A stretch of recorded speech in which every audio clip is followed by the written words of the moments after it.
பங்குச் சந்தை.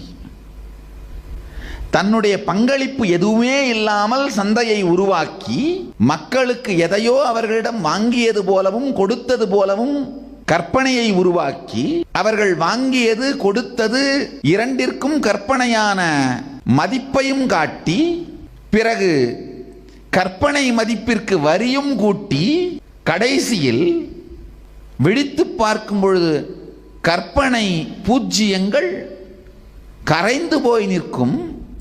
அதற்கு நாம் நம்மையே குறை சொல்லிக் கொள்வோம்.